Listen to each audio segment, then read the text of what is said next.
विनायकं प्रियानित्यां कान्तस्वस्ति कुर्वन्तु नः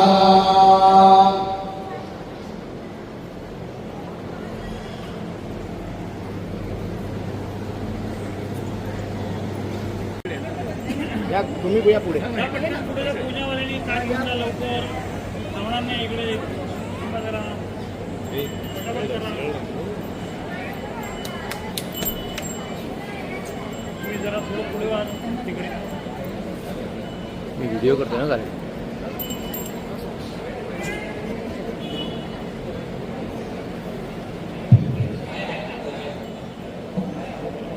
hello hello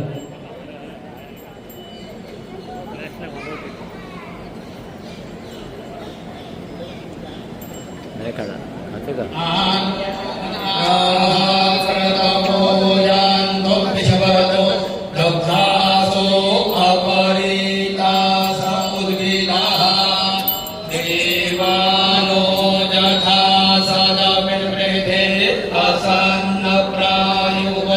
रक्षितानो दिवे दिवे नमो देव्यै महादेव्यै शिवायै च नमः नमः स्वरूपायै नमस्ते जगदम्बिके नमो राधाप्रियायै च पदमांसायै नमो नमः नमः कृष्णप्रियायै च गवां मात्रे नमो नमः कल्पवृक्षस्वरूपायै सर्वेषां सततं परम्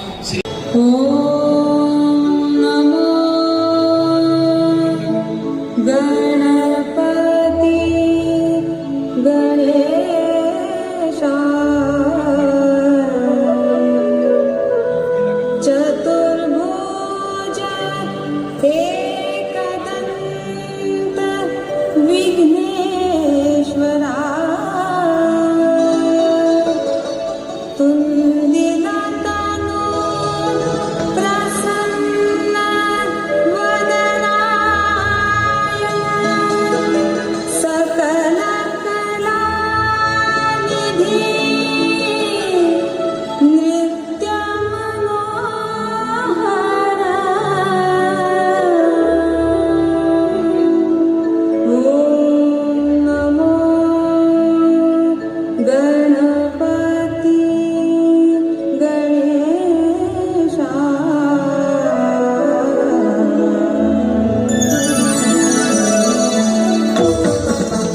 सर्वांना ऐकायला जायला हवं आणि गोंदवल्यात सद्गुरू श्री ब्रह्मचैतन्यांपर्यंत आपला ध्वनी आवाज जायला पाहिजे. श्रीराम समर्थ. सद्गुरू श्री ब्रह्मचैतन्य महाराज की जय. श्रीराम जय राम जय जय राम. आवाज मोठा. श्रीराम जय राम जय जय राम. जय राम जय जय राम. श्रीराम जय राम जय जय राम. श्रीराम जय राम जय जय राम. श्रीराम जय राम जय जय राम. श्रीराम जय राम जय जय राम. श्रीराम जय राम जय जय राम. श्रीराम जय राम जय जय राम. श्रीराम जय राम जय जय राम. श्रीराम जय राम जय जय राम. श्रीराम जय राम जय जय राम. श्रीराम जय राम जय जय राम. श्रीराम जय राम जय जय राम. श्रीराम जय राम जय जय राम. श्रीराम जय राम. श्री सरस्वत्यै नमः. श्री गुरुभ्यो नमः. श्री महालक्ष्मे नमः. श्री कुलदेवताभ्यो नमः. श्री मातृपितृभ्यो नमः. स्वस्ति श्री गणनायको गजमुखो मोरेश्वर सिद्धिदा बल्लाळस्तु विनायकस्त्वथमणे चिंतामणि स्थेवरे लेण्याद्रो गिरिजात्मजस्सु वरदो विघ्नेश्वरश्चोद्धरे ग्रामे रामजन संस्थितो गणपति मा पातु लंबोदर. जगज्जननी अष्टभुजा स्तोत्र. देवी अष्टभुजा नमो सरस्वती. लक्ष्मी नमो पार्वती. बुद्धि वैभव शक्ति तू भगवती. तू अष्टदा प्रकृती आहे भारत स्त्री तुझे प्रतीक गे. सौंदर्यशीलावती स्त्रीचे मंगल रूप तू विजयनी. सामावली संस्कृती हाती सुंदर शोभते कमल है. निर्लेपता कोमल गीता ज्ञान प्रदीप हा झळकतो. तेजस्वी बुद्धी बल अग्नी कुंड प्रदीप्त दावित तुझे. पावा पुजावा रामाचरावा. मोती रेखीव रेखीव संगमरवरी होतो नेत्राला नेत्राला अक्षया सुखकारी. दीप निरांजन लावून उजळी भक्ती सुगंध भरावा. राम जपावा पुजावा रामाचरावा. राम जपावा पुजावा रामाचरावा. राम बाणाचा बाणाचा एकच असतो भाव हो. राम बाण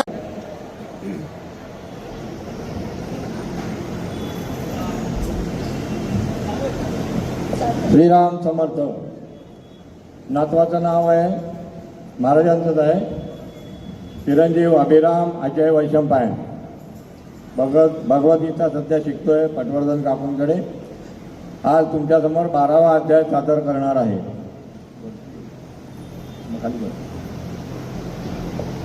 उभा राहा. उभाच राहा. उभा लागून दिसणार नाही. उभा राहू. ये पुढे जरा पुढे. ओम श्री परमात्मने नमः. अथ द्वादशोऽध्यायः. अर्जुन उवाच एवं सततयुक्ताये भक्तास्त्वां पर्युपासते ये चाप्यक्षरमव्यक्तं तेषां खे योगवित्तमाः. श्रीभगवानुवाच मय्यावेश्य मनो ये मां नित्ययुक्ता उपासते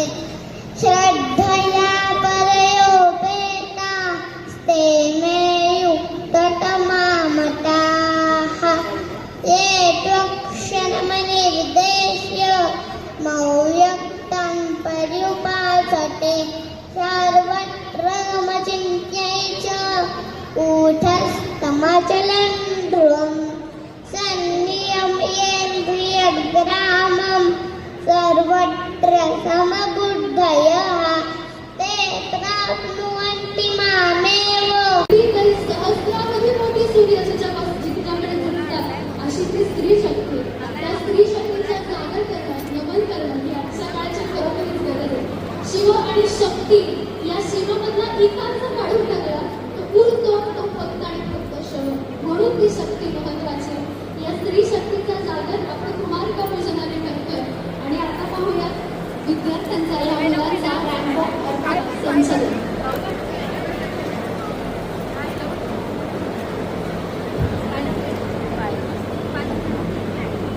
तुम्ही जय जय श्रीराम म्हणा.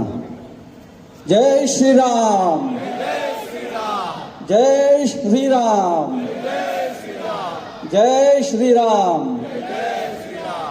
म्हणजे सगळ्यांच्यात उत्साह खूप आहे. आम्ही अगदी गेल्या महिन्याभरापासून ही सगळी तयारी करतोय. पण जो काय आज जमलेला आहे ना, मी सगळ्यात पहिल्यांदा हे का म्हणतोय तर स्वयंसेवक काय करू शकतो हे आज आपल्याला दिसतंय. हे स्वयंसेवकाने केलेलं काम आहे सगळं. कोणीही मान्यवर काही नाही. स्वयंसेवक म्हणून ज्याने काम केलं ना त्यांचं हे काम आहे सगळं. आपल्या सनातन भागवत धर्माची पताका प्रभू श्री रामचंद्र, गोपाल कृष्ण, छत्रपती शिवराय, व्यासपीठावर श्री कुंटे साहेब आणि अभ्यंकर मॅडम आपल्याला वक्ते म्हणून मिळाले. उपस्थित माता भगिनी, उपस्थित पिता बंधू, मित्रमैत्रिणी सर्वांना सविनय नमस्कार.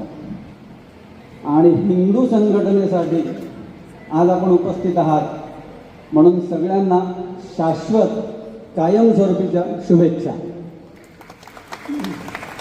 धन्यवाद. आपल्या सगळ्यांचा उद्देश एकच आहे. आपल्याला जर श्लोक माहिती असेल, थोडंसं धार्मिक होतं आहे पण धर्मच आपल्याला जतन करायचं आहे. त्यामुळे सगळ्यांनी माझ्या बरोबर म्हणा, यदा यदा हि धर्मस्य, बरोबर म्हणा, ग्लानिर्भवति भारत अभ्युत्थानम् अधर्मस्य तदात्मानं सृजाम्यहम् परित्राणाय साधूनां विनाशाय दुष्कृतां धर्म संस्थापनार्थाय संभवामि युगे युगे. माहिती हा श्लोक कशाच आहे? जोरात जोरात बोला. आपलं इंटरॅक्शन आहे, मी बघता नाही, आपल्याला फक्त लाभलेले आहे. आपण फक्त थोडा 5-7 मिनिटात मला वेळ दिलाय, एक संवाद साधूया. सगळ्यांना श्लोक माहिती आहे कशात आहे? मला ऐकायला येत नाहीये. बरं, आता माहिती आहे श्लोक. कोणी कोणाला म्हटलंय? कृष्णाने अर्जुनाला म्हटलंय. ठीक आहे, तुम्ही उत्तर नका देऊ. कृष्णाने अर्जुनाला हे म्हटलेलं आहे. तर मला आपली आता ही जी पिढी होती ना, झेन झी पिढी आहे ती, तर मला एका दोघांनी विचारलं की जर का त्याने सांगून ठेवलंय तर तुम्ही एवढा आटापिटा कशाला करता? तो बघून घेईल. जेव्हा धर्मावर संकट येईल तेव्हा त्यानेच सांगितलंय ना, यदा यदा हि धर्मस्य. मग तुम्ही आटापिटा करून किती धर्म जतन करणार आहात? आपलं काय माहिती आहे का, आपली जी काही पुराणं आहेत, शास्त्र आहे, आपलं संतांचं वाङ्मय आहे, ते आपण फक्त मतलबापुरतं वापरतो. त्याच्यात मतीत अर्थ, गर्भित अर्थ आहे ना, तो बघत नाही. त्याच भगवंत हा जो श्लोक आहे हा गीतेच्या 4थ्या अध्यायाचा श्लोक आहे. आणि असाच एक श्लोक सांगितलेला आहे गीतेच्या 15व्या अध्यायामध्ये. त्याने काय सांगितलंय? ममैवांशो जीव लोके, म्हणजे मीच करतोय पण तुमच्यामध्ये सामावून करतोय मी. म्हणजे तुमचं कर्तव्य आहे की काहीतरी हे जतन करणं. त्यामुळे आपण जेव्हा कुठलंही आपल्या धर्माचं पुस्तक म्हणा, श्लोक म्हणा वाचू ना, तेवढी ओळ वाचू नका. त्याचा जो गर्भित अर्थ आहे तो समजून घ्यायचा प्रयत्न करा. नाही तर मग सगळेच कृष्णाला दोष देत सुटतात. तुम्ही म्हणता काही करत नाही, आमच्यावर केवढी परिस्थिती झाली. तो म्हटला मी काही करणार नाहीये, ममैवांश तुमच्यातच आहे. बघा ना, जर माणूस गेला तर ती फक्त डेड बॉडी विचारतो, कोण गेलंय काय नाव गाव राहत नाही. त्यामुळे तो जो जीव आहे, जीव परमात्मा आहे, त्याला फार महत्व आहे.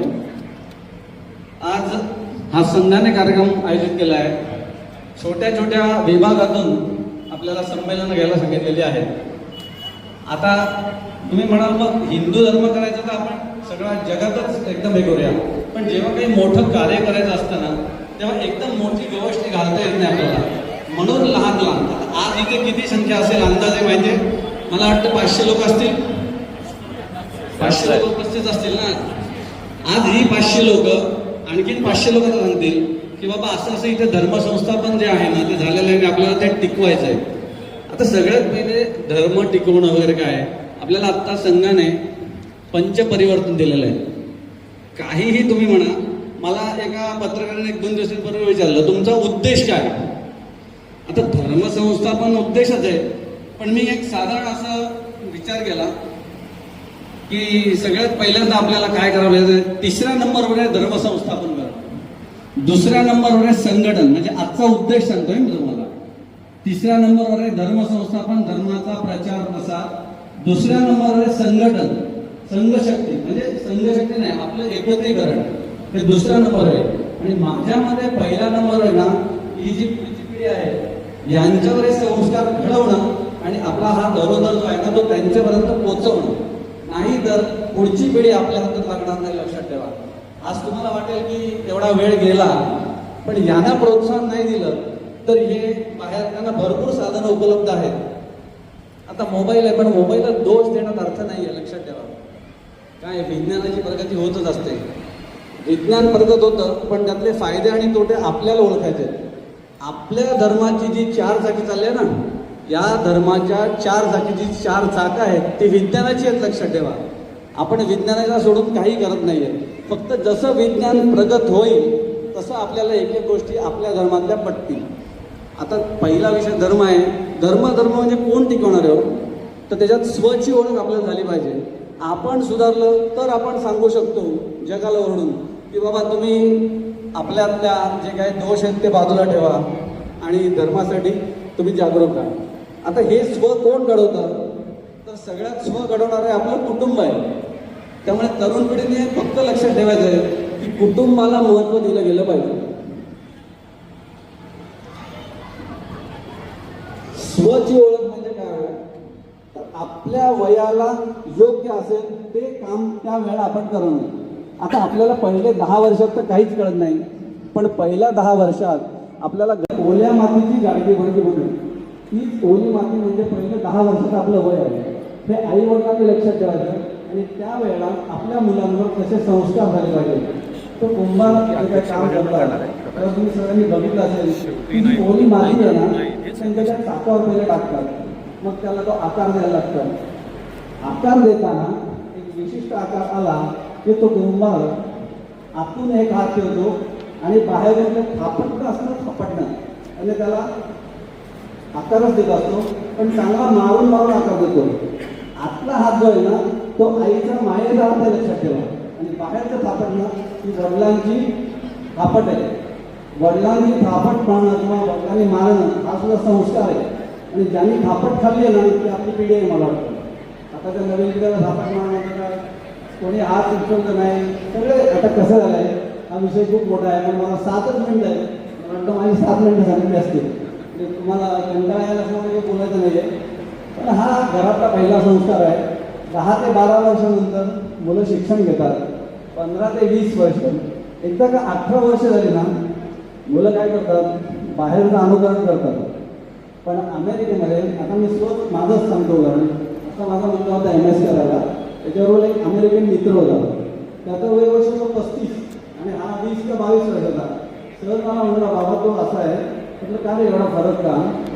अमेरिकेमध्ये किंवा जास्त स्पष्ट म्हणायचं तर महाराष्ट्रात 24 तास न घाबरता फिरण्याचं जी आभा आपल्यावर आहे, ज्यांचा आशीर्वाद आहे, त्या जिजामाता आणि त्यांचे पुत्र छत्रपती शिवाजी महाराज आपण ज्या वास्तूत उभे आहोत किंवा बसले आहोत तो विशेष असा सुभेदार वाडा आहे, ज्याची विशेष अशी ओळख आहे ह्याच छत्रपतींच्या चरित्रात. मी एक साधी कार्यकर्ती आहे आणि कार्यकर्तीला जे सांगितलं जातं ते काम केलं जातं. त्याच्यासाठी अभ्यास करावा लागतो. थोडासा अभ्यास करून आले, गोड बांधून घ्या. 100 वर्ष झाली आणि सेलिब्रेशन केलेलं नाही असं म्हणाले तर जास्त समाजात मिसळण्याचा करायचं ठरवलं.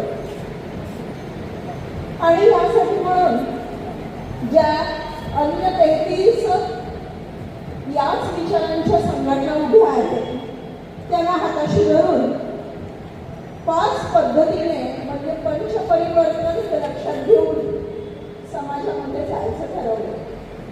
आताच प्रकाशजीने सांगितलं की 115 जण होतो. ज्या वस्तीत आपण राहतोय तिथली लोकसंख्या बघता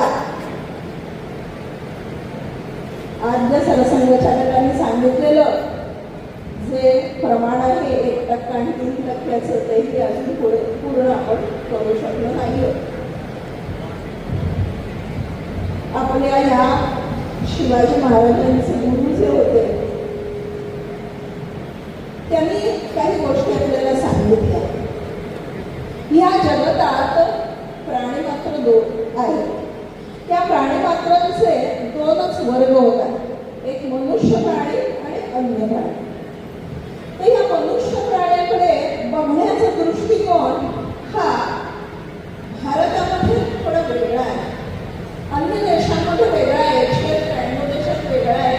मात्र भारतात मनुष्य प्राण्याकडे बघण्याचा दृष्टिकोन हा वेगळा आहे. समर्थ म्हणतात 2 वर्ग होतात. मनुष्याकडे पाहण्याचे 2 वर्ग होतात. एक आहे ज्ञानी वर्ग आणि दुसरा आहे अज्ञानी वर्ग. आणि ज्ञानी वर्ग हा ज्ञान मार्गाने चालणारा कमी प्रमाणात असतो आणि तो मात्र त्याच्यावर समाज बांधिलकीची जबाबदारी असते.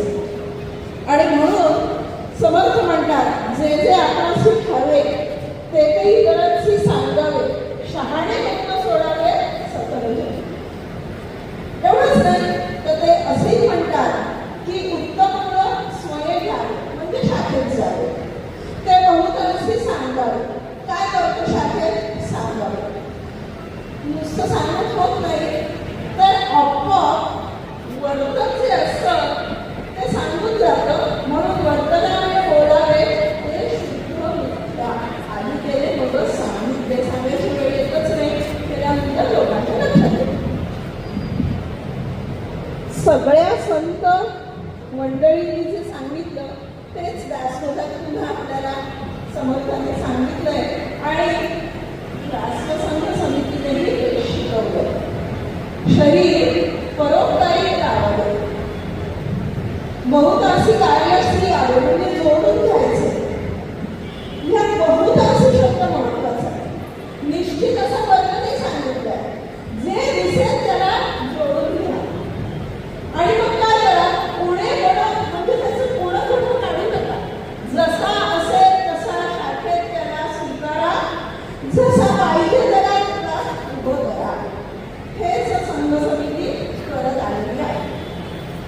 आणि कोणा एकाशी म्हणजे एकेकाला पकडून ते काम करा आणि बहुकाम पर्यंत द्या. तर आपल्याला इथे जे जमलेले आहे ते सगळे पुण्यातले आहे असं मी गृहीत धरते. म्हणूनच इथे आलो आहे.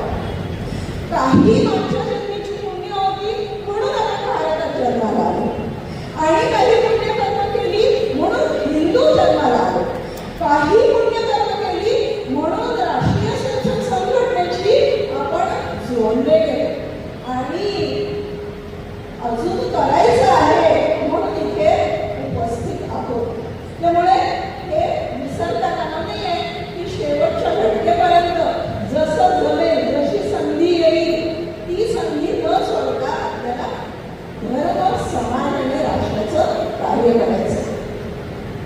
मला दिलेला आहे विषय पंचपरिवर्तन. मी गेली 25 वर्ष एकाच महाविद्यालयात शिकवते. त्याआधीही 7-8 वर्ष अध्यापनाचंच काम करते.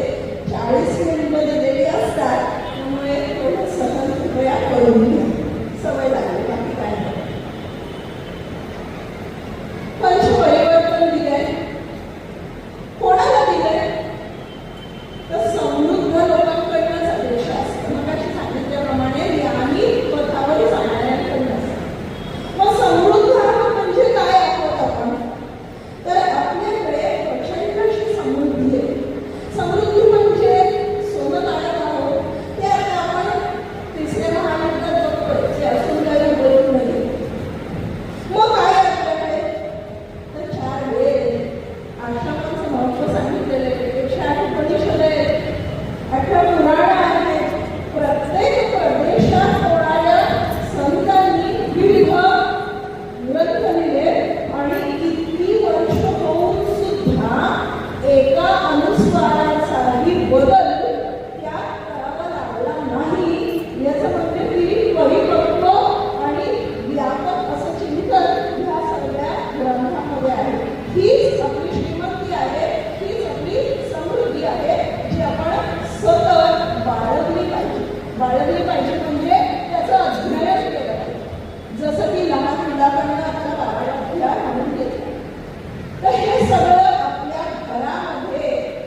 आई बहिणी मावशी काकू आत्या ही संबोधन आत्मीयतेची आहे आणि फक्त आत्मीयतेची नसून त्यामध्ये दृष्टीही बदलते. मॅडम मंडळाचा जो भाव आहे तो आपल्या कोणाचा नाही आहे, आवश्यक नाही आहे. त्यामुळे काही आवश्यक नाही आहे एकमेकांना संबोधताना इंग्रजी शब्दांचा वापर करतो. म्हणा आई, म्हणा बहिणी, म्हणा मामी, ज्यामध्ये कर्तव्य न सांगता प्रकट होत असतं आत्मीयता 100% असतेच. तर या कुटुंब प्रबोधनामध्ये अनेक दिवस समजून आहे आणि यामध्ये आपली नाही आजच एक ट्रेनमध्ये अनुभव आहे. माझ्या शेजारी एक बाई बसल्या आणि मला म्हणाल्या तुम्ही कुठून करणार दादरला. मला जरा सांगायचं दादरला उतरायचं कुठं सांगेल कुठे जायचं वडाळ्याला. माझ्या मुलीने मला बाहेर काढलं. का बरं नाही सांगायचं म्हणजे काही कारण आहे का ते माझ्याकडे एकच ₹1,00,000. बाईला एवढं काही कळत नव्हतं की सगळ्याला किती पैसे लागतात. हो म्हटलं काय केलं नाही म्हणे काय करणार म्हटलं किती दिवस खूप करता काय नाही आपल्या सगळ्यांचं एक देव आहे. कोणता नाव सांगायला तयार नाही पण मला कळलं. म्हटलं किती कुठच्या वैभवाची मग तिथला देव कोणता देव कोणतं नाही माझं लग्न झालं. मला गोल गोल फिरवत होत्या आणि मी पुन्हा पुन्हा त्याला जागेवर आले. कुटुंबामध्ये कुलदैवतेची पूजा झालीच पाहिजे. आपल्या मुलांना माहितीच पाहिजे. ह्याच्यासाठी आग्रह करणं आवश्यक आहे. ह्या देशात आपण जन्मलो आपल्याला गोत्र हे माहिती पाहिजे, आपला उगम माहिती पाहिजे. आणि असं म्हणतात की जो वृक्ष आहे आणि ज्याच्या मुळापासून मुळात जो माती त्याची निघून जायला लागली तर तो वृक्ष उन्मळून पडतो. आपल्याला आपला वृक्ष पडता कामा नये तो सुटता कामा नये. त्यामुळे ही जबाबदारी आनंदाने स्वीकारायची आहे. आपल्या कुटुंबामध्ये ह्या सगळ्या गोष्टी झाल्या पाहिजे. आते मामे सगळी भावंड किंवा जी काही आपेष्ट आहे यांच्याशी संवाद आणि तो पुन्हा पुन्हा मध्ये मध्ये छोट्या छोट्या कारणाने संवाद होणं आवश्यक आहे. इथे यायच्या आधी काही सेविका जमल्या होत्या. एक तासभर कोणाच्या उत्तरी चर्चेचा कार्यक्रम होता. कारण आमच्या सेविका सोडत नाही तिकिटाचे पैसे वसूल करतात.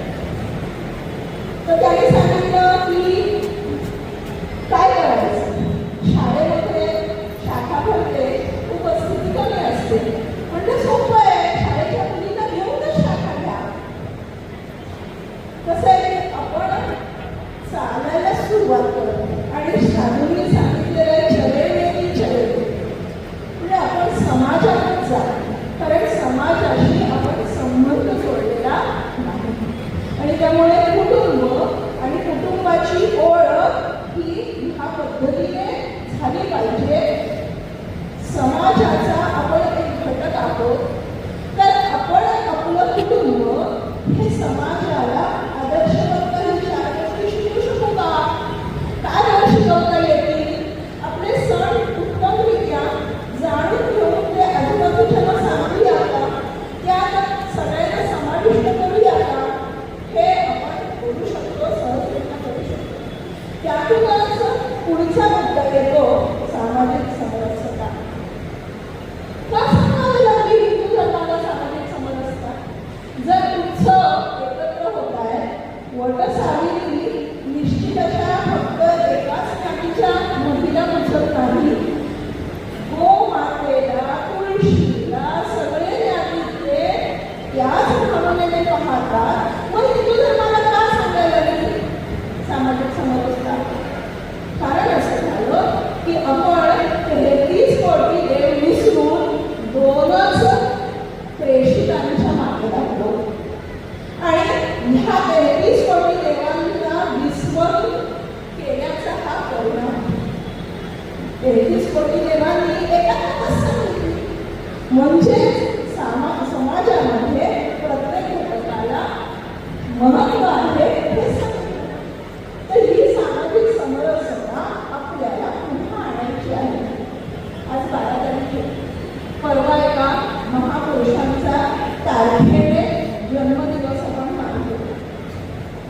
डॉक्टर बाबासाहेब आंबेडकर यांनी 2 गोष्टी सांगितल्या. Equality and justice is only possible when fraternity is in existence. बंधुता, बंधुभाव हा अत्यंत महत्त्वाचा आहे आणि हा बंधुभाव अंतःकरणापासून सहजपणे व्यक्त होता. तो आपल्या भाषेमध्ये व्यक्त होत असतो आणि म्हणून तो आपल्याला आणायचा आहे. आपला बंधुभाव आपल्याला आणायचा. मला एक उत्तम उदाहरण द्यायचं झालं तर आपला एक अभंग आहे. सगळ्यांनी चित्र बघितलेलं असेल विठू माऊलीचं, ज्याच्या खांद्यावर त्या माऊलीच्या निवृत्ती बसलेल्या आहे, ज्याची करंगळी नांदव पडतो, मांडीवर आणि एक संत बसलाय, डाव्या हाताला आणखी एक संत आहे, पुढे ज्ञानेश्वर, मागे मुक्ताई आहे. आणि याचा किती सुंदर अर्थ आहे पहा. सगळं करून निवृत्ती सांगतो. वाईट आणि चांगलं काही नसतं. वाईट असतं ते फक्त काढून टाकायचं असतं. एका फळाची निर्मिती सांगतात, ज्ञानेश्वर सांगतात म्हणून ते पुढे. आणि आईच्या ममतेने पाठीवर हात ठेवणारी मुक्ताई मागे. फक्त बोट चढून चालायचं नाहीये आणि फक्त प्रदेशातून सीमित राहायचं नाहीये. हा संदेश नामदेवांनी दिला म्हणून दुसऱ्या लोकांना जाऊन त्यांनी हिंदुत्वाची मोठा करतो. म्हणजे एकच अभंगामध्ये सामाजिक समरसता किती सुंदर अभंगामध्ये ओळखली आहे. त्याचा पुन्हा पुन्हा उच्चारण केला असता लक्षात येतो. कारण ही सगळी जी मंडळी आहे अंगाखांद्यावर माऊलीच्या मंडळी, माऊली दुसरी कोणी नसून तर जेव्हा सामाजिक समरसतेला आपण पुन्हा अनुसरूया. आपल्या घरामध्ये अन्न थोडंसं जास्त शिकवलं गेलं, त्याची शिक्षा आपल्या घरातल्या काम करणारीला आपणच वाटून घेऊया. घरातल्या सदस्यांनी तिच्या पोटामध्ये शिळं अन्न आपल्या चुकीमुळे जातं. इथपासून सुरुवात करू. प्रत्येक जीवामध्ये तो भाव बघणं हे आपल्या संतांनी सांगितलेले आहे. ते अनुसरणं आवश्यक आहे. आपण सकाळी उठतो, रात्री झोपेपर्यंत अनेक समाजातले घटक आपल्याला मदत करीत असतात. तुम्ही मूल्य देता कारण आपल्याला फुकट घ्यायचं नाही, आपल्या धर्माने शिकवलेलं आहे. परंतु मूल्य देताना त्याच्याशी जोडणी ही झालीच पाहिजे. इस्त्री करून देणारा बंधू आहे, त्याची मुलं कोण आहे, पत्नी कोण आहे, काय करते, तिला काही अडचणी येते का, कधीतरी संवाद आपल्या मैत्रिणीकडे जातो तसं त्यांच्या घरी जाऊन करता येईल की नाही तो निश्चित करता येईल. कधीतरी आपल्या घरात शिजवून सणावारी त्यांच्या घरी जाऊन एकत्र ठेवता येईल की नाही तो येईल. हे केलेलं आहे आणि म्हणून सांगू शकते. त्यामुळे ज्ञातीभेद आपल्यामध्ये नको. आपण सकल हिंदू आहोत. बंधू म्हणूनच जगूया. तिसरा आहे पर्यावरण. प्लास्टिक पाणी आणि वृक्षे विषय सांगते म्हणून फक्त सांगते की आपली भाषा फार महत्वाची आहे. आपल्याकडे मोठ्यांनी बोलू नका असं संतांनी सांगितलं. म्हणजे उच्च स्वरात एखाद्या घरामध्ये आपण जातो आणि त्या घरामध्ये विसावं मिळते, आपल्याला स्वस्थता मिळते. का बरं? एखाद्या घरामध्ये गेल्यानंतर 5 मिनिटात निघावं असं वाटत असतं. म्हणजेच पुन्हा सांगते की तिथे सकारात्मकता असते. म्हणजे आताच्या परिभाषेत पॉझिटिव्ह वेव्स तिथे असतात. म्हणून आपल्याला विसावं असं वाटतं. अनेक प्रचारकांना विचारता त्यांना असं पटापट नावं सांगता येतील की कोणत्या घरामध्ये आपल्याला हक्काचं स्थान आहे.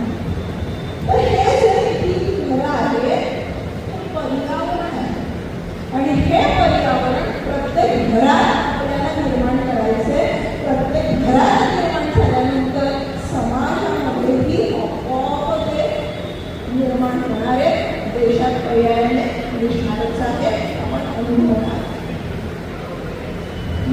एक प्रश्न सगळ्यांना विचारावाच वाटतो आणि सगळ्यांनी उत्तर द्या. आधी घोषणा देते, मग विचार करून उत्तर द्या. वंदे आवाजच नाही, उपास आहे का? आजकाल उपासच नाही. वंदे भारत माता की जय. खरंच हात वर करून सांगा, किती जण भारत मातेला माता म्हणता आणि मानता दोन्हीमध्ये फरक आहे. 25%, 50%, 100% असे हात मी वर्गात असेच विचार. मानणं आणि म्हणणं यामध्ये फरक आहे. नुसतं म्हणायचं म्हणून म्हणायचं. कसं की म्हणजे सांगत असतात पूजा, आपण बसलेले असतो आपल्या श्रीमानांच्या शेजारी, लक्ष असतं स्वयंपाकघरात. ओ वैदी मग म्हणा का म्हणतो असं नको. लक्षपूर्वक चिंतन करून माना. जर मी हा धरणीला माता मानते तर मी कचरा त्याच्यावर टाकणारच नाहीये, मी त्याच्यावर चुकणारच नाहीये. हा भाव जगतोय आणि कोणी करायचं? आपणच करायचं. त्याच्यासाठी आपण अजून करायचं आहे. लहान मुलांकडून हल्ली सांगितलं जातं, परंतु दुर्दैवाने 50 ते 75 वयाच्या लोकांकडून अनुसरलं जात नाही. कदाचित खूप त्रास स्वातंत्र्यपूर्व काळात पाहिल्यामुळे शिथिलता आली असेल, परंतु ती वेळ उपयोगी नाही.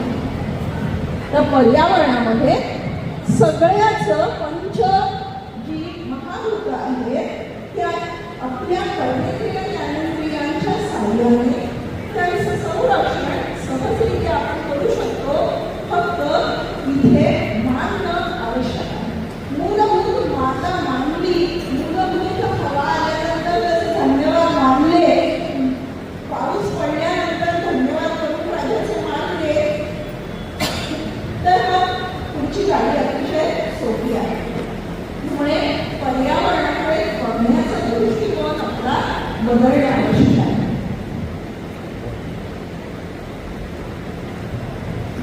याच्या पुढे गेलं ते म्हणजे नागरी कर्तव्य. मगाचा सुद्धा पुढे घेऊ. मी नागरिक आहे हे म्हणणं आणि मी नागरिक आहे हे मानणं. भारताला मानलं तुम्ही नागरिक आहे आणि मग ह्या भारताची नागरिक आहे तर मग काय आहे? तर माझं बरोबर कसं आहे का?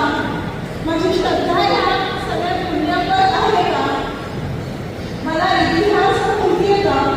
मला भूगोल माहिती आहे का? काय झालं आहे समाजामध्ये ते मला ज्ञान आहे का? ते ज्ञान करून घेण्याची माझी भूक. रात्री कितीही उशीर झाला तरी देशात घडामोडी काय झाल्या हे माहिती करून घेणं ही सवय लावणं आवश्यक आहे. परवा पुन्हा बाबासाहेब आंबेडकरांचा जन्मदिवस आहे आपण म्हणतो, परंतु भगवद्गीतेइतकंच संविधानालाही महत्त्व देणं अत्यावश्यक आहे. शिक्षिका आहे त्यामुळे थोडासा गृहपाठही देते तुम्हाला. 3 मुद्द्यांमध्ये दिला. आता 4था मुद्दा असा आहे की संविधान जे लिहिलं गेलं त्यामध्ये 1976 साली पुन्हा एक दुरुस्ती केली गेली. आवश्यकता असतेच. आणि ती 42 साली संविधानाची दुरुस्ती जी होती त्यानंतर कलम 12 कोणाला लिहून घ्यायचं असेल तर तुम्ही त्यानंतर लक्षात ठेवा. कलम 12 ते 35 नागरी कर्तव्य बद्दल सांगितलेलं आहे आणि आणखी स्पष्ट करून सांगितलेलं म्हणजे 51 आणि 51 प्रो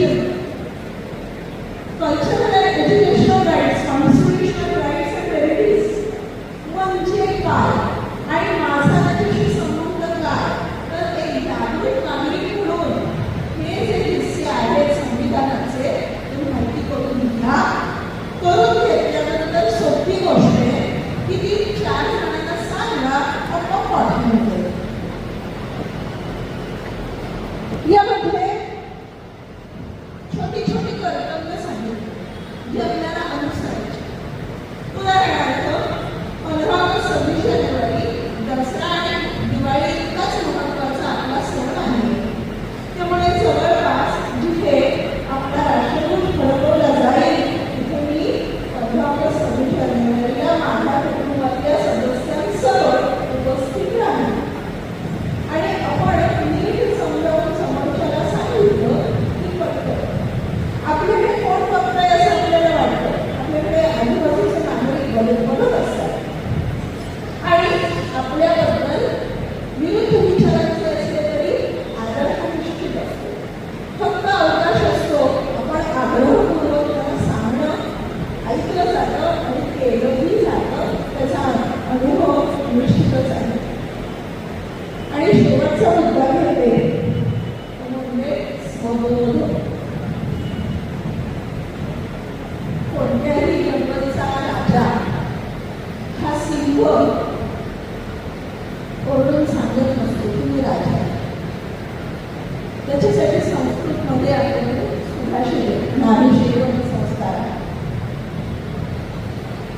त्यामुळे आपलं अस्तित्व हे समाजाला आधारभूत ठरणार.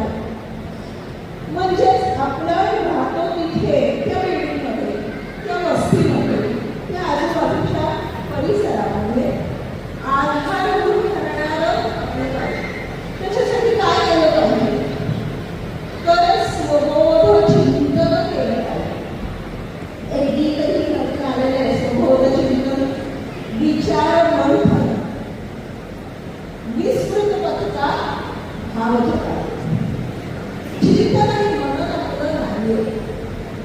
कदाचित गाईड संस्कृती आहे अभ्यासामध्ये आणि थोडे जास्त आपण आळस झालो आणि आळस इतका स्वीकारला की माझा हातच वर होत नाही, माझा हातच वर होत नाही असं आपण म्हणायला लागलो. हात वर करून बघितलाच आणि स्वर काढून बघितलाच का?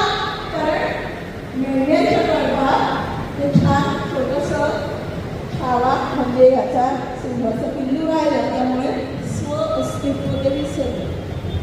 आणि म्हणून चिंतन मनन करून अध्ययन करून छोट्या छोट्या गोष्टी असतात. आत्ताच मी माझ्या बोलण्यात सांगितलं की इतकी वर्ष होऊन गेली. तसं जरा पंचांगात बेरीज करता 43,20,000 वर्षांच्या वर आपली परंपरा आहे. अशा परंपरेत जे वेद लिहिले गेले, जी पुराणं लिहिली गेली, जी उपनिषदं लिहिली गेली त्यात एकही अनुस्वाराचा बदल करावा लागला नाही. म्हणजे आपली परंपरा किती पक्की आहे. त्याचं अध्ययन सर्व समाविष्टता ह्या सगळ्याचा अभ्यास करून आपण आपल्यामध्ये तसे बदल आणणं आवश्यक आहे. काही जण म्हणतील ह्या वयात काय बदल करायचा, असं नसतं. हे कधी मध्ये येत नसतं, मन मध्ये येत असतं. आमच्या योगशास्त्रात म्हटलं गेलंय चित्तवृत्ती विरोधा. तर नको करूस, तर तिथेच ऐकायचं नसतं आणि करायला घ्यायचं असतं. आणि म्हणून ते दुसरं सांगितलंय आणि पहिलं सूत्र सांगितलं आहे ते म्हणजे अनुशासनाचं. आणि अनुशासन पाळून काहीही साध्य करता येतं हे आपल्या ऋषी परंपरेत अनेक 1440 ऋषी होऊन गेले. तर एवढ्या संतांनी आपल्याला तेच शिकवलेलं आहे. त्यामुळे स्वबोध घेणं आणि स्वबोधाप्रमाणे आपलं कुटुंब उत्तम करून जे भारत देशाचं एकक आहे. पूर्ण विश्वामध्ये ही संस्कृती अजिबात नाही. इन लॉस असतात, कॉन्ट्रॅक्ट बेसिस असतं, तसं आपलं नाही. आपलं आहे ते म्हणजे ज्ञानावर विज्ञानावर आधारित असे जीवन आहे. आणि म्हणून विज्ञान सोडू नका, म्हणजेच धर्म सोडू नका. ह्या 5 मुद्द्यांवर आपण चिंतन करूया. वेळ कमी आहे, माझ्या नंतरच्या वक्त्यांनाही वेळ द्यायचा आहे. म्हणून ह्या एकेका मुद्द्यावर 2-2 तास उदाहरणांसहित बोलता येतं, इतका हा व्यापक विषय आहे. परंतु मी आवर्त घे आत्ता चाललेल्या युद्धाकडून शिक्षण घ्या. शाश्वत जे आहे तो हिंदू धर्मच आहे आणि हिंदू धर्माची शिकवण आहे. त्यामुळे शाश्वततेकडे आपण पुन्हा वळूया. शेवट संघाचे गीत आहे, त्याच्या ओळी फक्त सार म्हणून सांगते आणि थांबते. त्या ओळीत असं म्हटलंय, आम्ही पुत्र अमृताचे, आम्ही पुत्र या धरेचे. अमृत म्हणजे कधीही मृत्यू नसलेलं, विराम नाही असे आम्ही आहोत. उजळून आज जाऊ भवितव्य मातृभूमीचे. कारण ह्या मातृभूमीशिवाय जगात आधार कोणालाच नाहीये. हे आता पुन्हा पुन्हा रोज रोज आपण अनेक पॉडकास्टवरनं पाहत आहोत. ही चिन्मयी भारतभू जगास ज्ञान देते. ज्ञान देणारा दुसरा कोणताही देश नाही. ही देव जन्मभूमी धर्मास ग्लानी येते. ही देव येतो इथे. जेव्हा आपण ग्लानी येतो तेव्हा परमेश्वर आपल्याला जाग करायला येतो. अशी ही भूमी आहे. ही मूर्त अन्नपूर्णा जगतास पाळणारी. अन्नपूर्णा म्हणजेच जीवनरस देण्याची क्षमता ही फक्त भारतात हिंदू धर्मातच आहे, जी काली रूप घेते दुष्टाचा. म्हणजे अगदी मातृत्वाने गोंजारणारी, वेळ आल्यानंतर मर्दन करणारी सुद्धा अष्टभुजाच आहे, काली आहे. त्याचंही रूप आपल्याच भारतात आपण आता 2-4 दिवसांनी, आठवड्याभरांनी पाहणारच आहोत. या माऊली अर्पू गुरुस्थान या जगाचे. तरच ह्या सगळ्या ज्या गोष्टींमध्ये यज्ञ हा चाललेला आहे त्यात आपण आपलं संविधान म्हणून योगदान निश्चित देऊया. हाच खरा ह्या हिंदू संमेलनाचा अर्थ, सार आणि आपल्या वागण्यात येईल अशी आशा बाळगते आणि वंदे मातरम्. परम पवित्र भगवा ध्वज प्रभू श्रीराम हिंदू समाजाचे आराध्य छत्रपती शिवाजी महाराजांना वंदन करतो. मंचावरती उपस्थित आजचे अध्यक्ष प्रकाशराव, पद्मजाताई, उपस्थित माता, भगिनी आणि बंधूंना, खरं तर मी काही मार्गदर्शन करण्या इतका पात्र नाही आहे. परंतु संघात सांगितलं की तुम्हाला बोलायचं आहे आणि काही विषय मांडायचा आहे की ती आज्ञा मानून आपण तो कार्य आपण करत असतो. परंतु संघाचं काम करताना जे काही एकूण अनुभव आले त्या अनुभवातून आजचा विषय मांडण्याचा प्रयत्न केला. विषय खूप मोठा आहे. पर्यंत 3 वक्ते संत पण या कार्यक्रमाला अपेक्षित होते आणि त्यांनी काही विषय मांडावा आणि संघाच्या कार्यकर्त्यांनी एक विषय मांडावा अशी साधारण भूमिका होती. पण तरी 2 विषय मी एकत्र करून विषय मांडण्याचा प्रयत्न केला. जसं दोन्ही वक्त्यांच्या संभाषणामध्ये विषय आला की संघाच्या शताब्दीच्या निमित्ताने हा कार्यक्रम आयोजित करतो. पद्मजाताईंनी सांगितलं की संघाने त्याचं सेलिब्रेशन केलेलं नाही. याचं महत्त्वाचं कारण संघाची शताब्दी साजरी करणं ही संघासाठी अभिमानाची गोष्ट नाही. कुठची संस्था संघटनेची शताब्दी होते तर ती साजरी करणं त्या संस्था संघटनेसाठी अभिमानाची गोष्ट असते, परंतु संघासाठी ही अभिमानाची गोष्ट नाही. कारण संघाची स्थापना या भारत मातेला, या समाजाला, हिंदू समाजाला जो रोग जडला होता तो दूर करण्यासाठी स्थापना झाली होती. संघ संस्थापक डॉक्टर हेडगेवारांनी स्वतः सांगितलं होतं की आम्हाला कुठचीही 25 वर्ष 50 वर्ष अशी साजरी करायची नाहीये. जर माझ्या आईला जर आजार झाला असेल आणि तो आजार दूर करायला, ती बरी व्हायला जर 25 वर्ष लागली असं मी सांगत असेल तर ती अभिमानाची गोष्ट नाही. ती 2 महिन्यात, 4 महिन्यात, 2 दिवसात बरी झाली पाहिजे हे सांगणं अभिमानाची गोष्ट आहे. त्याचप्रमाणे संघासाठी ही अभिमानाची गोष्ट आहे. म्हणून संघाची शताब्दी चालू असताना इथे कुठेही तुम्ही बॅनरवरती किंवा कार्यक्रम पत्रिकेवरती नाव बघितलं असेल तर राष्ट्रीय स्वयंसेवक संघ असं कुठे लिहिलेलं नाही. सकल हिंदू समाज अशा प्रकारचं नामकरणाच्या आधारे संपूर्ण हिंदू समाजाला संघटित करून हिंदू संमेलन भरवणं हे संघाने ठरवलं. याचं कारण जे उद्दिष्ट आम्हाला काही वर्षांमध्ये साध्य करायचं होतं, परंतु स्वातंत्र्यानंतर हिंदुत्व विरोधी विचारधारेचं सरकार या देशामध्ये आलं आणि त्यामुळे वाटलं होतं स्वातंत्र्य मिळाल्यानंतर काही वर्षामध्ये आपण आपलं उद्दिष्ट साध्य करू, संपूर्ण हिंदू समाजाला समरस हिंदू समाजाला संघटित करून आणि या देशामधील सर्व प्रश्न सोडवून या भारत मातेला परमवैभवाला नेऊ. परंतु हे होऊ शकलं नाही आणि म्हणून आज या हिंदू संमेलनाची आपण रचना करतोय, कारण आपल्या उद्दिष्टाच्या दिशेने आपल्याला लवकर जायचं. आत्ताच 5 मुद्दे पद्मजाताईंनी सांगितले की या पंचपरिवर्तनाच्या आधारे समाजामध्ये आमूलाग्र परिवर्तन घडवायचं आहे. समाजाला भारत मातेला परमवैभवाला घेऊन जाण्याच्या दिशेने एक दिशा द्यायची आहे आणि काही स्वयंसेवक जे काम करतात ते संपूर्ण हिंदू समाजाने एक एक पाऊल जरी पुढे गेलं तरी आपण काही करोड पावलं पुढे जाऊ शकतो. अशा प्रकारचं वातावरण या शताब्दी निमित्त आपल्याला देशात निर्माण करायचं आहे आणि म्हणून ही शताब्दी 1925 साली या देशामध्ये 2 संघटनांची स्थापना झाली. एक संघटना होती ती देशविरोधी होती, त्याला रशियाचा पाठिंबा होता आणि ती म्हणजे कम्युनिस्ट पक्षाची स्थापना 1925 साली या भारतामध्ये झाली. आणि 1925 साली एक मनुष्य नागपूरमध्ये उभा राहतो आणि तो म्हणतो होय मी म्हणतो हे हिंदू राष्ट्र आहे. परिस्थिती अशी होती हिंदू समाज संघटित नव्हता, 4 दिशांना 4 तोंड होती. अशा वेळेला तो व्यक्ती म्हणतो होय मी हिंदू संघटन करून दाखवीन.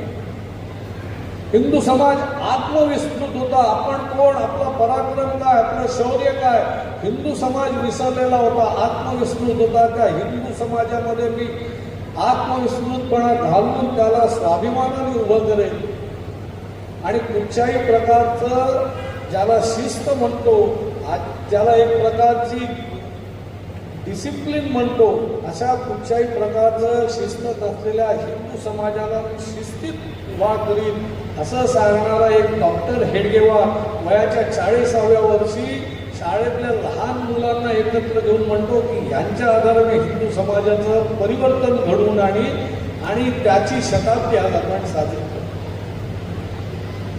संघाच्या शताब्दीच्या कालखंडामध्ये साधारण 4 टप्पे आपण म्हणू शकतो की 4 टप्प्यांमध्ये संघाचं एकूण शताब्दीचं आयुष्यमान आपल्याला विचार करता येतं.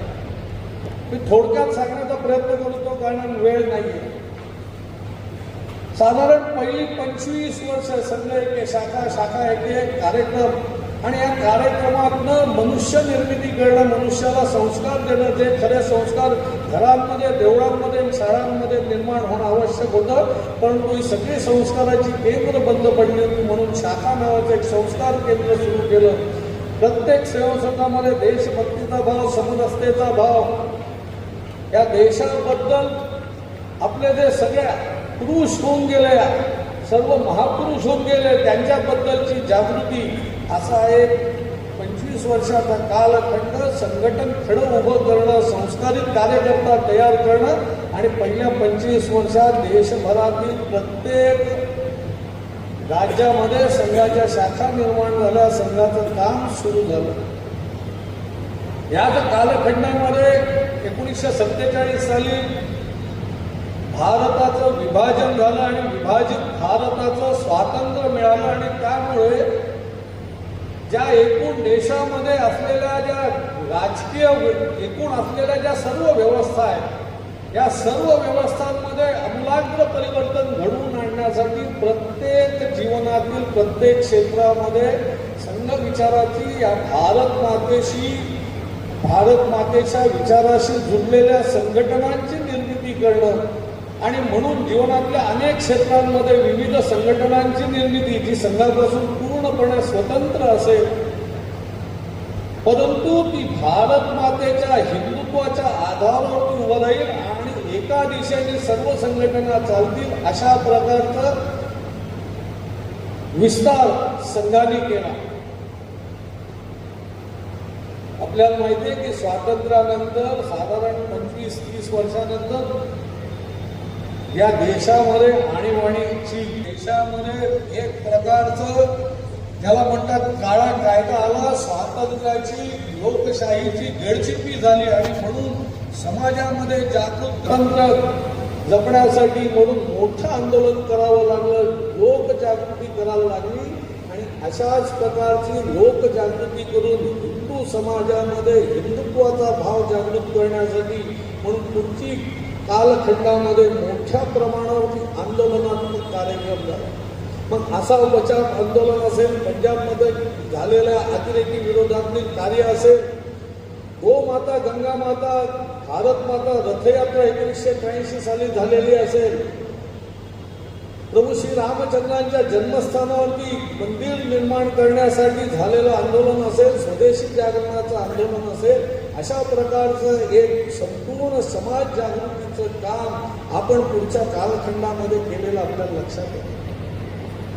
आणि त्याचबरोबरीने डॉक्टर केशव बळीराम हेडगेवार यांच्या जन्मशताब्दीनिमित्त संघाचे सरसंघचालक बाळासाहेब देवरसांनी सांगितलंय की या संपूर्ण समाजामध्ये सेवा कार्य पण ज्या पद्धतीने ख्रिश्चन मिशनरी किंवा कम्युनिस्ट लोक सेवा कार्याचं नाव घेऊन या देशामध्ये आपलं हातपाय पसरतायत, अशा वेळेला आपल्या देशामध्ये सेवा कार्य पण उभी करण्याची आवश्यकता आहे.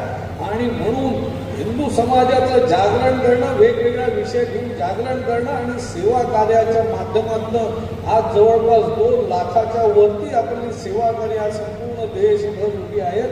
असं सेवा कार्याचं जाळं आपण उभे आणि त्याचा आता शेवटचा टप्पा हा म्हणजे विजयाचा टप्पा. हे सर्व प्रत्यक्ष परिवर्तन आपल्याला जे समाजात घडवून आणायचं आहे आणि प्रत्यक्ष समरस हिंदू समाज त्याचे 5 मुद्दे आपल्याला पद्मजाताईंनी सांगितले. या 5 विषयांच्या आधारे समाजामध्ये जागरण घडवून, समाजामध्ये आमूलाग्र परिवर्तन घडवून परमपवित्र भारत मातेला आपल्याला संपूर्ण जगामध्ये ज्याला म्हणता येईल उच्च सिंहासनावरती बसवायचा आहे. ह्या 5 गोष्टींच्या आधारे आपण गृहसंपर्क केला, प्रत्येक घरामध्ये गेलो, त्यांना संघाबद्दल माहिती सांगितली, पंचपरिवर्तनाबद्दल माहिती सांगितली. संपूर्ण हिंदू समाजामध्ये जागरण करण्याचं मोठं काम आपण त्या माध्यमातून केलं. हिंदू संमेलनं जवळपास 1 लाख हिंदू संमेलनं संपूर्ण देशभरात होतील आणि अशी 500, 1000, काही ठिकाणी 5000, काही ठिकाणी 10,000 अशा मोठ्या संख्येने हिंदू समाज या संमेलनामध्ये येतोय. त्यांना या पंचपरिवर्तनाच्या गोष्टी सांगणं, त्याचप्रमाणे हिंदू धर्म त्याच्यावरती होणारं बौद्धिक आक्रमण, देशामध्ये काय परिस्थिती निर्माण झालेली आहे याची आठवण करून देणं आणि त्याच्यासाठी हिंदू संमेलनाचं आयोजन. आज आपण इथे खूप छान सांस्कृतिक कार्यक्रम केले, ज्याला झेन झी म्हणतो. अशा प्रकारची लहान लहान मुलं जे भविष्यात या देशाचं नेतृत्व करणार, त्यांनी आपले वीर पुरुषांचे पोशाख घालून इथे संचलन केलं. परंतु पुढच्या 25 वर्षामध्ये भारताच्या स्वातंत्र्याला 2047 मध्ये शताब्दी भारताची होईल. त्यावेळेला भारतामधला हिंदू हा हिंदू राहणार आहे का? काय या देशाची लोकसंख्येचं गणित असणार आहे? बिहारमध्ये एका अतिरेक्याला पकडलं, त्याच्याकडे मिळालेली कागदपत्रांमध्ये त्यांचं म्हणणं असं होतं की 2047 साली भारतातला हिंदू अल्पसंख्याक होईल. काय स्थिती हिंदू समाजाची आहे? या वर्षी जनगणनेला सुरुवात होते. भारतामध्ये 1881 मध्ये पहिली जनगणना सुरू झाली. तेव्हापासून आजपर्यंत 2011 साली झालेल्या जनगणनेमध्ये प्रत्येक जनगणनेमध्ये 1% हिंदू 1% हिंदू कमी होतोय. आज भारताच्या जनसंख्येमध्ये फक्त 82% हिंदू हे शिल्लक राहिलेले. जे भारत स्वतंत्र झाल्यावरती फाळणीच्या नंतरच्या भारतामध्ये 89% हिंदू होते, ते 82% आले. त्या 82% पण 4 ते 5% हिंदू असे की जे क्रिप्टो ख्रिश्चन्स आहेत, त्यांच्या घरची पूजा पद्धती ख्रिश्चन पद्धतीची सुरू आहे. परंतु ते जनगणनेमध्ये आरक्षणाचा लाभ घेण्यासाठी आपली हिंदू म्हणून नोंद करतात. असे 5% कमी केले तर जवळपास 77-78% हिंदू येऊन राहतो. भारताची जनसंख्या कमी होण्याचं महत्त्वाचं कारण भारतात मोठ्या प्रमाणावर धर्मांतरण होत आहे. मोठ्या प्रमाणावर 4 ते 5 करोड घुसखोर या देशाचे नागरिक नाहीत, पण ते भारतात येऊन राहत आहेत. त्यांच्याकडे आधार कार्ड आहे, वोटिंग कार्ड आहे, ते भारतामध्ये मतदान करतात. भारताचं रेशन तुमच्या आमच्या पैशाच्या टॅक्समधनं मिळालेल्या टॅक्सच्या आधारे ते भारतामध्ये सुतकशाही पद्धतीने राहत आहे. 4 ते 5 करोड घुसखोर या देशामध्ये आहे आणि हिंदूंचा प्रजनन दर खूप मोठ्या प्रमाणाने घसरत आहे. जर लोकसंख्या स्थिर राहायला हवी असेल तर प्रजनन दर 2.1 राहिला पाहिजे. म्हणजे थोडक्यात हम दो हमारे दो असा जर रेशो असेल, ज्यावेळेस गणिताची भाषा होते ते पॉईंटमध्ये येतं, त्यामुळे 2.1 असेल तर प्रजनन दर स्थिर राहतो. 2 वरती आला तर प्रजनन दर लोकसंख्या कमी व्हायला लागते. 2.2 झाला तर लोकसंख्या वाढायला लागते. भारतामध्ये आता प्रजनन दर 2.1 आहे, परंतु ह्याच्यामध्ये मोठा सहभाग हा उत्तर भारत म्हणजे ज्याला म्हणता येईल ओरिसा, बिहार, UP अशा सर्व राज्यांच्यामुळे आपला प्रजनन दर 2.1 आहे. महाराष्ट्राचा प्रजनन दर 1.7 आहे. मोठ्या संख्येने प्रजनन दर कमी होतो. आताची फॅमिली म्हणते डबल इन्कम नो किड. आजच्या कालखंडात 2-3 मुलं असायची, नंतरच्या कालखंडात 2 मुलं असायची, आता एकही मुलगा नको अशा प्रकारची मानसिकता असलेला समाज उभा राहतो. आणि याच्यामुळे 25 वर्षानंतर हिंदू या देशामध्ये टिकेल का? त्या देशामध्ये अल्पसंख्याक होईल. मी जेव्हा प्रजनन दराचा विषय सांगतो त्यावेळेस लोकांना म्हणतात त्याच्याने काय फरक पडतो. फक्त एकच देशाचं उदाहरण देतो. सर्बेरिया या देशामध्ये कोसोवा हा जो प्रदेश होतो, या कोसोवा प्रदेशमध्ये कोळशाच्या खाणी होत्या. त्यामुळे अल्बेनिया भागातलं देशातलं कोळशाच्या खाणींमध्ये काम करण्यासाठी अल्बेनियन समाजाची लोक तिथे जाऊन राहायला लागली. सर्बेरियातल्या लोकांचा प्रजनन दर कमी होता. अल्बेनियन लोकांचा प्रजनन दर 1880 ची गोष्ट सांगतोय. प्रजनन दर हम 5 हमारे 25 अशा पद्धतीने होता. पुढच्या 100 वर्षामध्ये कोसोवा या प्रदेशामध्ये अल्बेनियन लोकांची लोकसंख्या 70 ते 80% झाली आणि त्यामुळे कोसोवा हा प्रदेश सर्बेरियापासून वेगळा होऊन एका नवीन देशाची निर्मिती झाली. जी नवीन देशाची निर्मिती आपण 1947 आपण अनुभवलेली आहे. पाकिस्तान त्यावेळेस पूर्व आणि पश्चिम पाकिस्तानची निर्मिती झाली, याचा अनुभव आपण घेतलेला आहे. तरीसुद्धा हिंदू समाज जागा होत नाही आणि म्हणून हिंदू संमेलनात हे पंचपरिवर्तन सांगणं आणि हिंदू समाजाला प्रजनन दर वाढवण्यासाठी परमपूजनीय सरसंघचालक सांगतायत, जाहीरपणे सांगतायत की प्रत्येक कुटुंबात 3 मुलांचा जन्म झाला पाहिजे. त्याच्या संदर्भात अनेक जे विद्वान आहेत समाजशास्त्राच्या दृष्टीने, आरोग्याच्या दृष्टीने, त्या लहान मुलाच्या व्यक्तिगत आयुष्याच्या दृष्टीने 3 मुलं असणं खूप आवश्यक आहे. मोठा विषय. अशा प्रकारचा प्रजनन दराचा विषय. दुसरा विषय, ह्या वर्षी जनगणना होणार आहे. या जनगणनेमध्ये मी जी एक विचारधारा सांगितली, त्या विचारधारेचं नेतृत्व दिल्ली युनिव्हर्सिटीमध्ये करतायत. भारत के तुकडे होंगे इंशाअल्लाह इंशाअल्लाह. आणि आम्ही म्हणतोय भारत माता की जय. आणि ते प्रयत्न करतायत या जनगणनेमध्ये कशा पद्धतीने हिंदू समाजामध्ये भाग पडून आम्ही समरसतेचा विचार करतोय, पण ते अनेक लोकांना सांगतात की जनगणनेमध्ये तुम्ही आपली धर्माच्या मध्ये आपली जी नोंद आहे ती ORP मध्ये करा.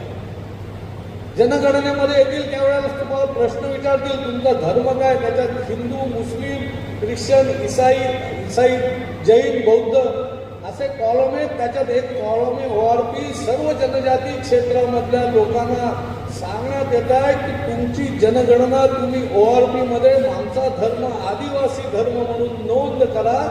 थोडक्यात जनगणनेमध्ये आदिवासीमध्ये नोंद झाली तर 2%, 4% लोकांची जनसंख्या ही हिंदूंमधनं कमी होणार आहे, ती मुस्लिम किंवा ख्रिश्चनांमधनं कमी होणार नाही.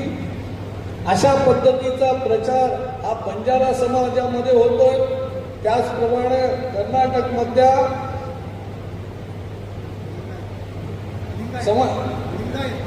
लिंगायत समाजामध्ये होतोय. आपल्याला कर्नाटकच्या इलेक्शनमध्ये पण आपण लिंगायत हिंदूंनी अशा प्रकारचा प्रचार आपण अनुभवला.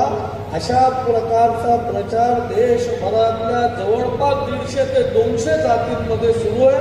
2021 साली जनगणना होणार होती. त्यावेळेला आम्हाला वेगळा कॉलम द्या अशी आदिवासी समाजाचा मोठा मोर्चा हे बामसेफी विचाराचे लोक दिल्लीमध्ये काढणार होते. कोरोना आला त्यामुळे तो विषय मागे पडला. पण या जनगणनेमध्ये त्या पद्धतीचा विषय उपस्थित होणार आहे आणि आपल्याला सर्व हिंदू समाजाला जागृत करून सांगायला लागेल की तुमची जनगणना हिंदू म्हणून करा, ORP मध्ये आपली जनगणना करू नका. 2011चे आकडे असे आहेत की या देशामध्ये 2 जिल्हे असे आहेत की त्या 2 जिल्ह्यांमध्ये सर्व बहुसंख्याक जिल्हा हा हिंदू बहुसंख्याक जिल्हा, हा मुस्लिम बहुसंख्याक जिल्हा आहे. जिथे हिंदूंपेक्षा मुसलमान जास्त तो मुस्लिम बहुसंख्याक जिल्हा, असे 2 जिल्हे ORP बहुल जिल्हे आहे.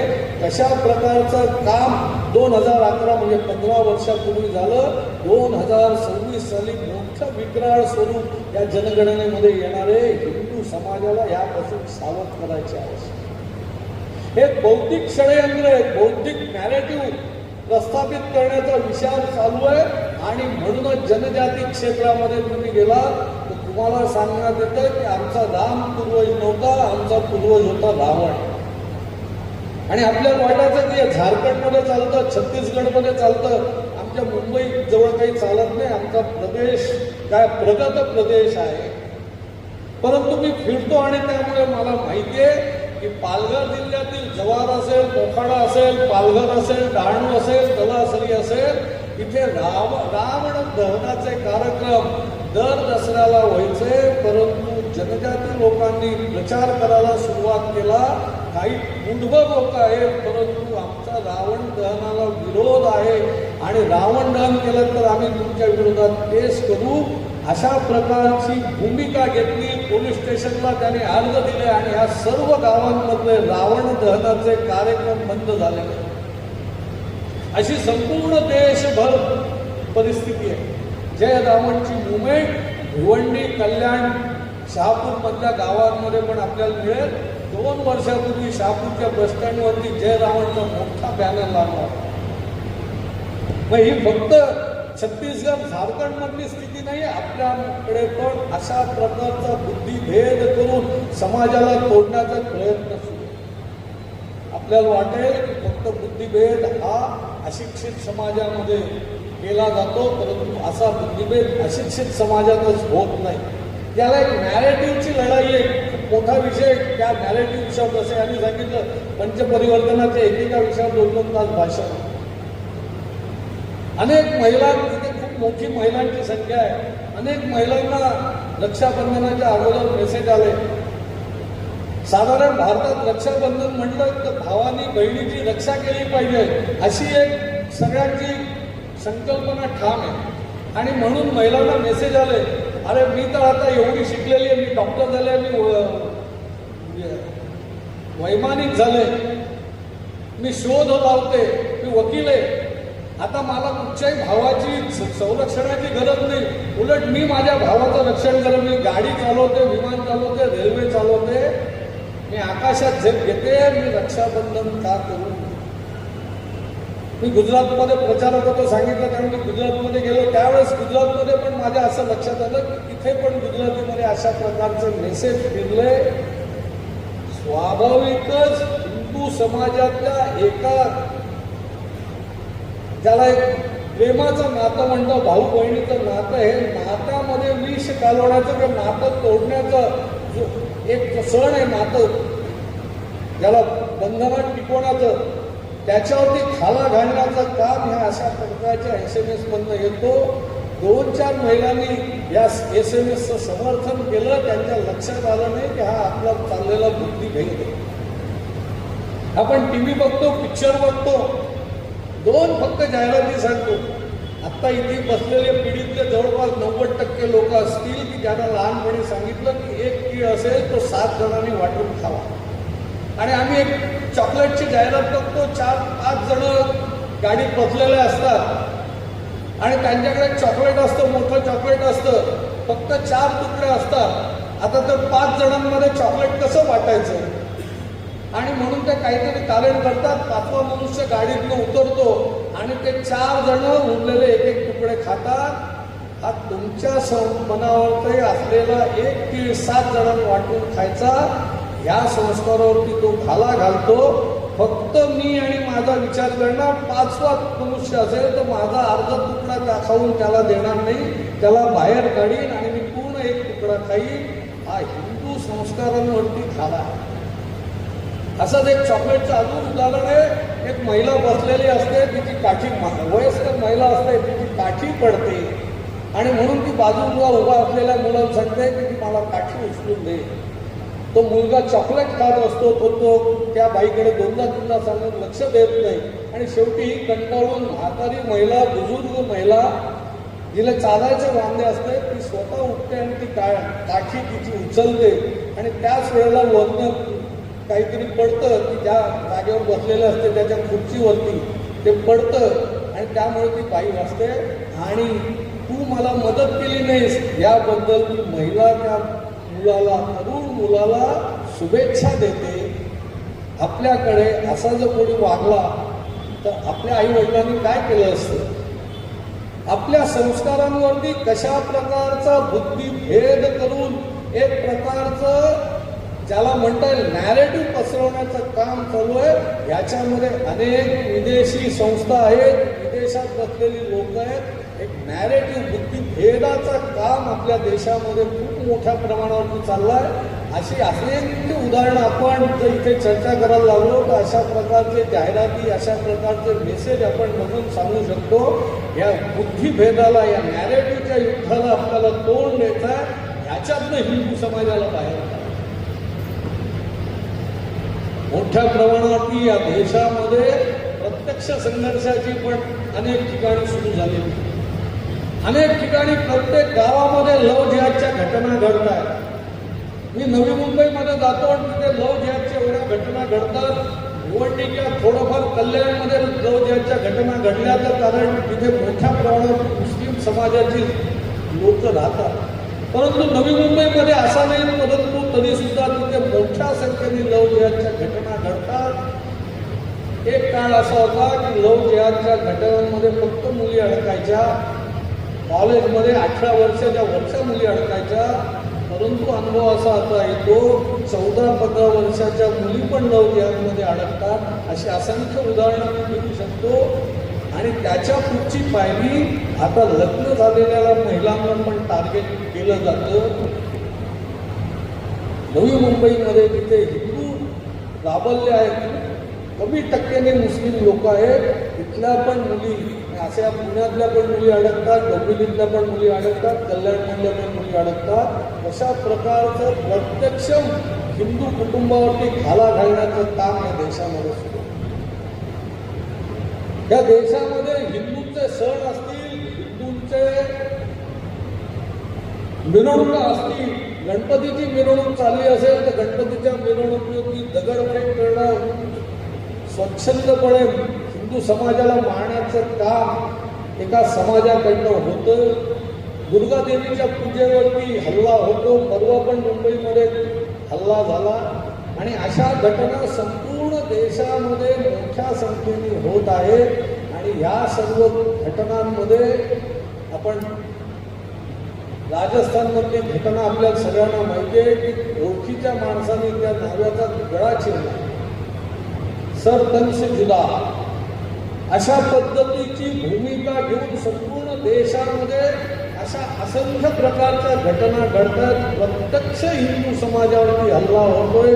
आपल्या वस्त्यांमध्ये मोठ्या संख्येने मुसलमान समाजातील लोक येऊन राहत आहेत आणि म्हणून आपल्याला घरं दादा विकून दुसऱ्या भागात जायला लागत आहे. अशा प्रत्यक्ष संघर्षाला पण हिंदू समाजाने शौर्याने उत्तर देण्याची आवश्यकता आहे. शौर्य पराक्रमाच्या शिवाय आपण हिंदू म्हणून स्वाभिमानाने या देशात जगू शकणार नाही. आपल्याला शौर्य पराक्रम या देशामध्ये दाखवणं आवश्यक आहे. या देशामध्ये मी मगाशी सांगितलं की ज्या पद्धतीने संघाने जागरण केलं, राम जन्मभूमीच्या आंदोलनाचं मी उदाहरण सांगतो की शौर्य पराक्रमाने काय परिस्थिती होते. राम जन्मभूमीचं आंदोलन सुरू करण्यापूर्वी या देशातील हिंदू म्हणायचा की मुझे गधा दो लेकिन हिंदू मत दो. परंतु 30 ऑक्टोबर 1990ला कार सेवा करण्याची ठरवली. मुलायम सिंग यादवनी संपूर्ण उत्तर प्रदेश बंद केला. 30 ऑक्टोबरच्या अगोदर 2 वेळेला बॅबरी ॲक्शन कमिटीने लॉंग मार्च ठरवला उत्तर प्रदेशमध्ये. त्याच वेळेला जन्म झालेल्या बजरंग दलांनी फक्त उत्तर प्रदेशपुरता मर्यादित होता. त्यांनी धमकी दिली की तुम्ही जर अयोध्येमध्ये पाऊल ठेवलं तर काही खरं होणार नाही. लॉंग मार्च बॅबरी ॲक्शन कमिटीने रद्द केला. मग त्यांनी शॉर्ट मार्च ठरवला. शॉर्ट मार्च पण त्यांना रद्द करावा लागला. या पार्श्वभूमीवरती 30 ऑक्टोबरला कार सेवा ठरवली.